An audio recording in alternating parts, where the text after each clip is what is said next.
Howdy folks, welcome to FoundFlix. If you've been a subscriber for a while, you might remember me covering the recent TV adaptation of Stephen King's novella The Mist. And if you also recall, it turned out to be pretty terrible, if for no other reason than they completely removed what most people would want to see, the various monsters that inhabit the mist. Thankfully, I can say that Castle Rock is much more compelling right off the bat, with a more distinctly King atmosphere and way better performances. I'm especially a fan of our lead Henry, played by Andre Holland, who was amazing opposite Clive Owen in the woefully underrated The Nick. What's smart about this new, technically Stephen King show, Castle Rock, is that it isn't based on one specific King story, but rather takes place in a kind of Stephen King universe. Since it isn't beholden to one story, we don't have expectations of what to see, or disappointments if the adaptation doesn't follow through with what we imagined from the original. This opens us up to a familiar world from his work, while also forging its own story, and thusly judging the show on its own terms compared to a traditional adaptation. Naturally, this leads to a world filled with Easter egg references to other King works, whether in characters, locations, or a multitude of other connections. So let's check out the series premiere of Castle Rock, Severance, breaking down the story and all the Easter eggs I can find. First, there's the town of Castle Rock, Maine itself, which has been the setting for several of King's works.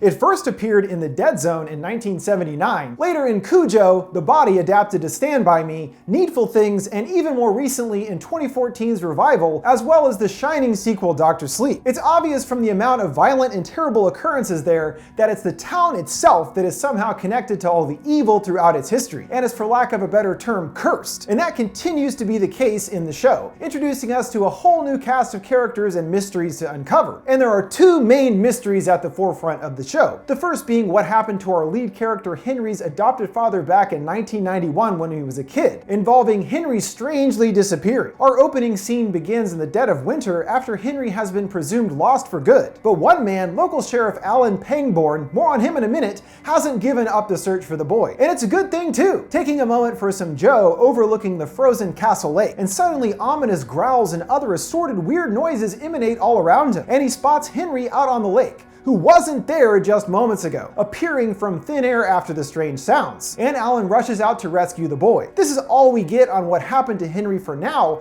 but more is discovered when he returns to his hometown as an adult in 2018. Soon the events that lead Henry back to his hometown are unraveled, meeting Warden Lacey, who is being forced into retirement from his position running, you guessed it, Shawshank Penitentiary, the most prominent and featured reference to King's work, as much of the story revolves around the prison, which began as a short story before being adapted into the award-winning film Shawshank Redemption with Tim Robbins and Morgan Freeman. Also worth mentioning is Frances Conroy playing the warden's blind wife, who was also in the Mist TV series, and was definitely the best part of that show. Though Lacey seems okay with being pushed out of his job, there's a tinge of remorse as he kisses his wife before leaving, as if he knows this will be the last time he sees her. Continuing the Shawshank references, while driving through town, the warden listens to the exact movement of the classical piece The Marriage of Figaro that was featured in the Shawshank Redemption, played over the loudspeakers in a memorable scene. This is the end of the warden, who ties a rope to a tree and puts the other end around his neck as a noose. A dog appears, causing him to consider momentarily, but decides to floor it, the car careening over the side and the rope pulling tight, decapitating him. Another question to add to our increasing list of mysteries is, why did the warden kill himself? Yes, he was being pushed out of his job by corporate takeover at the prison, but it seems like he has a specific purpose for killing himself in this way. And even the specific area he chooses at the edge of Castle Lake is the same spot where young Henry was found in 1991, making it seem like this spot has some importance yet to be discovered. With Lacey gone, a new warden takes his place at the prison. In her office, a guard relaying about how other wardens have died, mentioning a bullet hole left behind in the office by one. This is the hole left behind by the warden in Shawshank Redemption when he killed himself. The new warden is definitely a business type. As mentioned, the prison is a private prison, as in owned by a larger conglomerate corporation, and if she boosts enrollment of prisoners, will stand to make a lot of cash. So she has a lot of reasons to make sure things go smoothly in her new position, which already runs into serious complications. Learning that Lacey has has left an entire wing of the prison unoccupied for 30 years, and sends 2 guards, including Dennis Zaleski, to investigate. Descending deep into the forgotten area, Dennis discovers footprints, indicating someone else has been here recently, leading him to a water tank. Inside, finding a young man trapped inside a cage, played by Bill Skarsgård, who we all know from last year's It as the terrifying Pennywise the Dancing Clown, who here manages to still be pretty creepy even without the clown makeup and CG razor death teeth. This is our other major mystery for the show so far. Who is the kid? And why was he put in the cage? But he's not talking, and when they try to find information on him, there's no records whatsoever. There's definitely something off about the kid beyond being so quiet, who seems confused by everything from the fingerprint scanner to even the shower. And of course, upon this kid being found, the warden is worried about the potential PR disaster that could happen and wants to see what they're dealing with before getting the board involved. And when she tries to talk to the kid herself, he finally says something, a name, Henry Deaver, the man who mysteriously vanished as a child in 1991 and is now a lawyer working death row cases in Texas. And even his client, an elderly woman accused of killing her husband, her last name is the same as Chris Chambers in The Body, as well as Jake Chambers from The Dark Tower. He unfortunately loses the case, and his client is sentenced to death, the two having a conversation about memories that causes Henry to recall the first memory he has. Flashing back to 1991 after being rescued, Alan noticing he has no frostbite, which would be impossible if he was outside for the 11 days he was missing, implying he has been somewhere inside for at least part of the time that he was gone. Back at Shawshank, they learn of Henry's dark history in the town. Back then, initially people thought that someone had took them,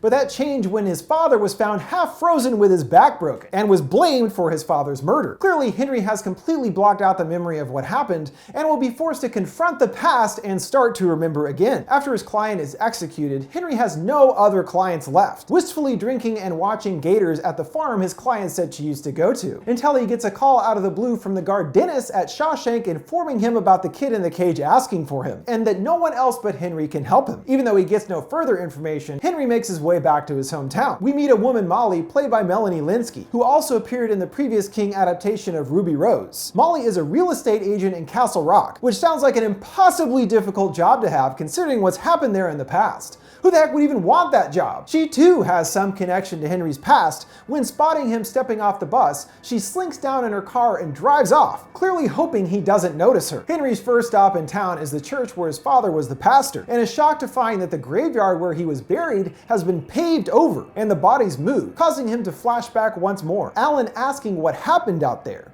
Henry only replying that he doesn't remember, seeing he's clutching a strange white chess piece which I have no idea who gave to him. He then returns to his childhood home, where we meet his mother, played by Sissy Spacek, of course remembered for starring in the film adaptation of Carrie. She's obviously suffering from some kind of mental issues, Henry finding a pan burning on the stove, and she doesn't recognize her own son at first. When asking what happened to the in-house care he set up for her, she says she kicked them out, and it appears that she has some new live-in help. Alan, the man who rescued him as a child and who is now living with his mom. Awkward! Even based on the flashback, it does already feel like the reason that he kept searching for Henry was because of his mother, and that the two were most likely having an affair even back in 91. Alan is the only character in the show who has made previous appearances in King's works, playing major roles in The Dark Half, Needful Things, and the short story The Sundog, as well as being referenced in several others. The character has even appeared in previous film adaptations of these novels, played by Ed Harris and Michael Rooker respectively. It sounds like he's been taking advantage of Henry's mother's mental state,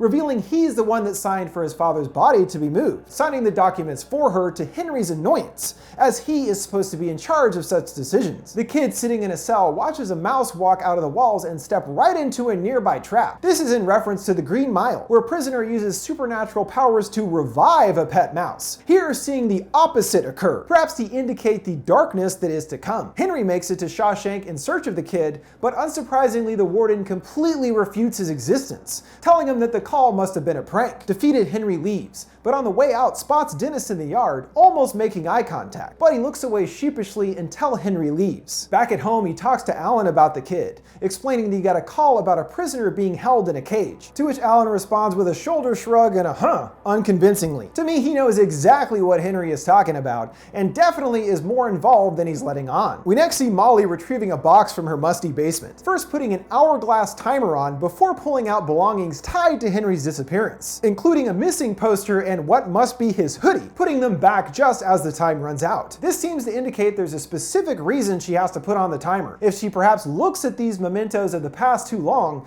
it must have some kind of effect on her, which we don't really get at this point. Back at the prison, Dennis is watching the monitors, and to him it looks like the kid disappears from his cell and makes his way through the halls, killing several guards. But before seeing how this turns out, we cut to Warden Lacey in the tank with the kid, telling him when they find him to ask for Henry Deaver, reiterating this name again before climbing out and leaving the kid alone in the darkness. So Lacey has some kind of plan in motion here, as it was him that told the kid about Henry and led to him returning to town. This must be for a specific purpose, and I wonder if the kid and Henry have some kind of connection related to the incident in 1991. And who knows how long Lacey had the kid down there for. It could have been since then. That's it for the series premiere of Castle Rock. There are certainly a lot of different things and plots going on, though this early there are many more questions than answers. We at this point don't really have any idea who or what the kid is, and it looks like it will be tough for Henry to work his way into the prison to even meet him, since they deny he even exists. Also, when it comes to Henry's past, the cover story of what the public believes is that he actually murdered his father. But come on, there's gotta be some evil stuff involved in that, right? And I'd say this had some hand in his father's fate, and that Henry couldn't have killed him. Or is that why he blocked out all of his memories, as he's unable to cope with what he did? Guess we'll have to stay tuned to find out more. I'll have a video covering episode 2 coming out really soon. What did you guys think of the series premiere of Castle Rock? How well do you think it's evoking the style of Stephen King? Let me know your thoughts in the comments below. Make sure to like, subscribe, and follow. Thanks for watching FoundFlix. See you next time.